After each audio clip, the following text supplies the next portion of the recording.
with the CSAAA facilitating a Liberal government buyback of so-called assault-style firearms, assault-style weapons from retailers, importers, and distributors in Canada. Now, I think Tracey and I spoke about this, and we figured that the most efficient way to do this, to discuss this, is I'm going to give you some thoughts, and then she's going to give you her thoughts, and that's what you're going to get from the CCFR. And the reason for that is it's not up to the CCFR to dictate to the CSAAA what they should be doing. That's a relationship between the members, the people that pay the CSAAA to exist, and the leadership of the CSAAA. Those are the members are who they're accountable to, not to the CCFR. So we're going to discuss it, and we're going to let you draw your own conclusions. So having said that, there's a few questions floating around, and I'm going to answer a couple of those and then provide some thoughts. So first thing I would say is, for me, this whole thing is quite complicated because 3 years ago, the Liberal government banned all these guns with no notice whatsoever. All the retailers are standing there going like, I've got 50, 100,000, 300,000, $500,000, whatever it is, and it varies obviously widely, worth of inventory. And all of a sudden I can't move it. I can't sell it. I can't get my money back for it, whatever. Trudeau says, okay, well, we're going to get a buyback as soon as possible because all these good people, they didn't do anything to deserve this, apparently. And so we'll get a buyback rolling as soon as possible, within the coming whatever, months. And of course, he didn't mean that at all. They hadn't looked into it whatsoever and found out that it's a very difficult thing to do. They didn't care. They seized the opportunity. And now 3 years later, you have, I think probably the worst part is small businesses where people are like, you know what, let's retire. Let's take our money. We'll invest it. We'll open a gun shop and we'll get licensed and we'll do everything the right way. And this is our dream. And maybe someday this business will be worth enough that we can sell it and then we can stop working. Well, people like that are sitting there now with who knows how much inventory that they couldn't sell. They have lost that money that they can't use to buy other inventory that was legal to sell. And they're probably, in a lot of these situations, people don't own their inventory. They're financing it. They're using a business line of credit for, 7, 8, 12%, who knows, to finance that stuff. So they actually owe money for this, which they're paying interest and, of course, insurance and storage and all this stuff 3 years later. So some of these people are probably on the brink of bankruptcy. Some probably already have gone out of business and lost everything. Mm-hmm. And now, it's not, so I guess the reason I'm painting that scenario is it's not up to me to tell those people that they need to hang on or just go bankrupt so that I can stay ideologically pure, because I don't think anybody should be, cooperating with the Liberals at any level. Like it's just not for me to do that. And I'm not living their life. I'm not walking in their shoes. So to me, it's a little bit, I guess in my opinion, a little bit narcissistic to think that they should be obligated to me to determine what to do in their own life. So I don't know. It's complicated. Now, the CSAAA, for their own reasons, has decided, they're going to get in on this action and they're going to be the go-between. And so some people have asked, when did we know and what did we know? And the answer to that is the Friday before the Monday when all this came out, when Marco Mendicino actually released this information, I was contacted by the CSAAA, and it was basically said to me, we've entered into an agreement to facilitate a buyback for the businesses that need or want to sell those firearms to the government to get rid of that unsellable inventory. And we're going to facilitate that part. And it's data gathering was what it was, as a service to our members. And I said, okay, fair enough. That's everyone's own prerogative to do that. And that was it. And the reason why the CSAAA was calling us was, we may face backlash. Would you explain it to your members if they need extra explanation other than from us? Because it may look bad, right? And I said, well, yeah, because the way that it's being portrayed to me is reasonable. And yeah, and everything I just said, right, was the reason why I said that's fine. And so when this came out, it wasn't the CSAAA coming out with it, or it wasn't the CSAAA members or some kind of conversation or video or whatever. It was Marco Mendicino rolling out at a press conference getting all kinds of credibility that he's now partnered with the firearms community because everybody's on the same page and want this buyback to happen. So we've spent a lot of time trying to expose what the government is actually doing. And now what he's done is he's entered into this agreement and achieved a bunch of credibility, like we're all working with them. And that's not true. So that wasn't represented. And then later that day, we found out that they were getting paid for all this, that somehow they stand to make over $700,000 doing this. And then that just got really complicated. And it's like, you know what? I felt like, okay, the rollout of this was mishandled. I'm not sure whether I would go as far as to say maybe the Liberals pulled one over on the CSAAA. I don't know. But I don't have all the information, for one. I clearly didn't. We didn't. I don't think as a community we did.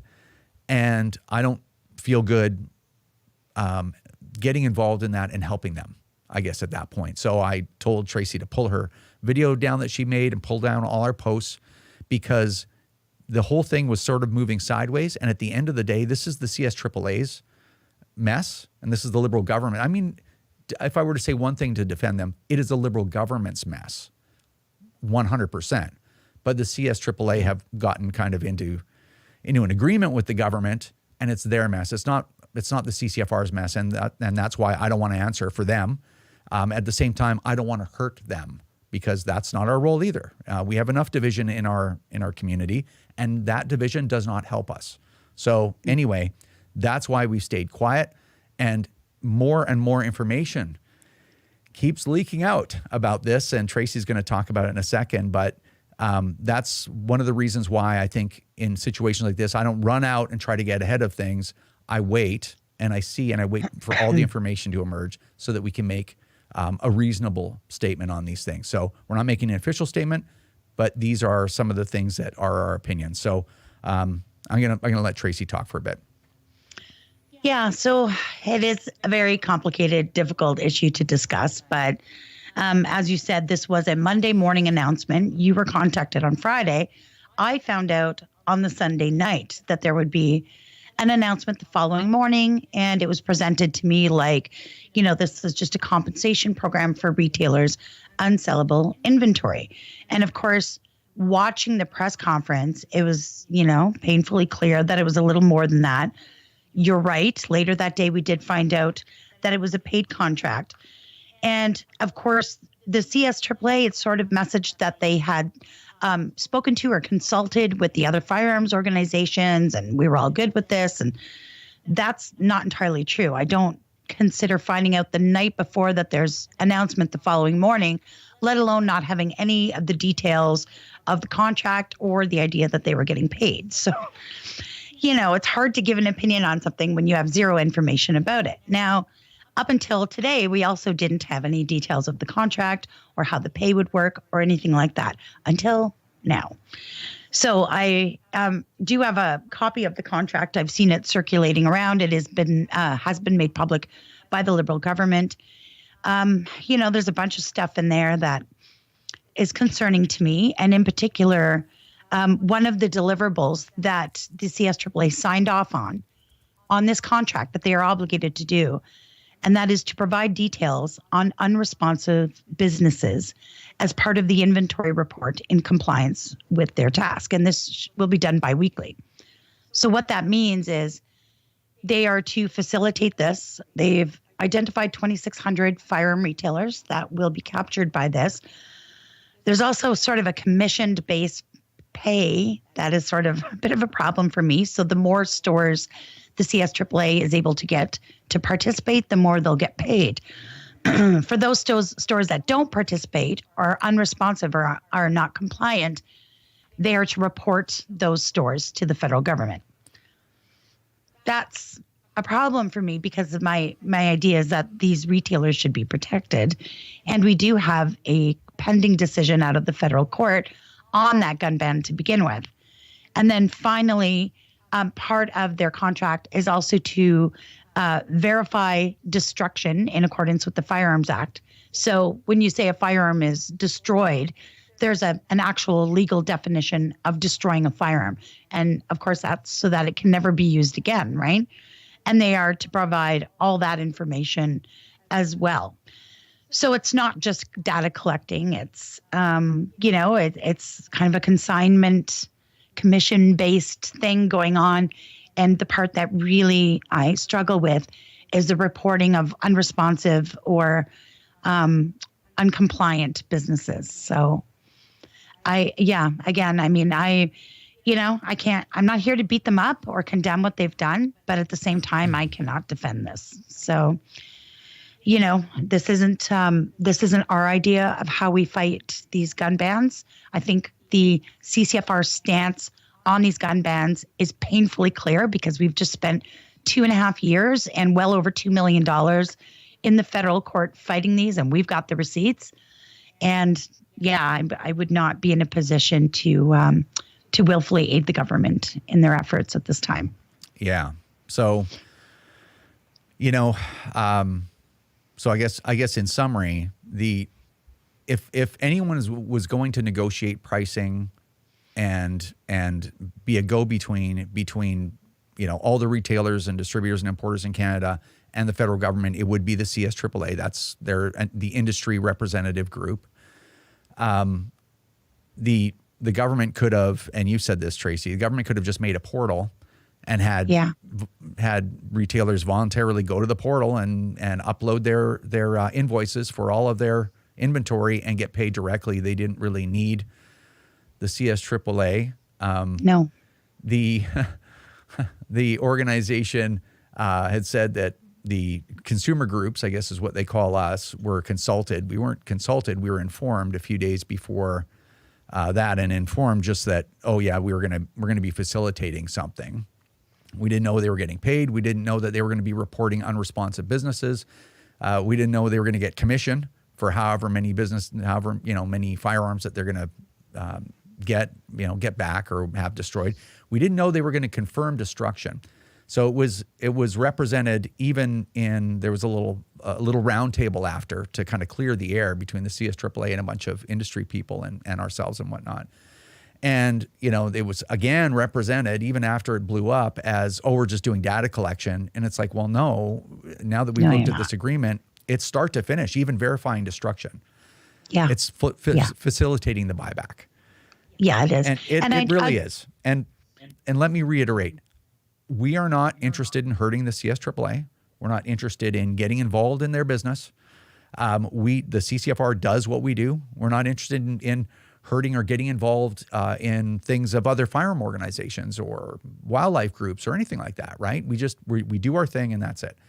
But yeah, so I think all that to say, draw your own conclusions. If you're a member of the CSAAA, now you have the information from our side as far as we know. We don't know everything, but this is what we know and this is how it went down. And, you can make your own decisions there. So we just wanted to have this conversation to let you know exactly what was going on, and that's about the best we can do. We're not going to be putting out an official statement because it's not our circus. It's between the CSAAA and its members and the public, if they have an opinion about what they're doing, and the Liberal government. They're interlocutors of the agreement itself. So yeah, and just one final note too. There on the CSAAA board themselves, all four members of the board who represented retailers, because of course they represent retailers, distributors, and manufacturers. All four retailer board members of the CSAAA have resigned. So yeah, that's what's going on. So again, that's just the facts as far as we have, and that's the information we have. Draw your own conclusions, but that's it is what it is. Yes. Remember, if you don't stand up for your own ability to own and use firearms, who will? Join the CCFR or donate right now at www.firearmrights.ca.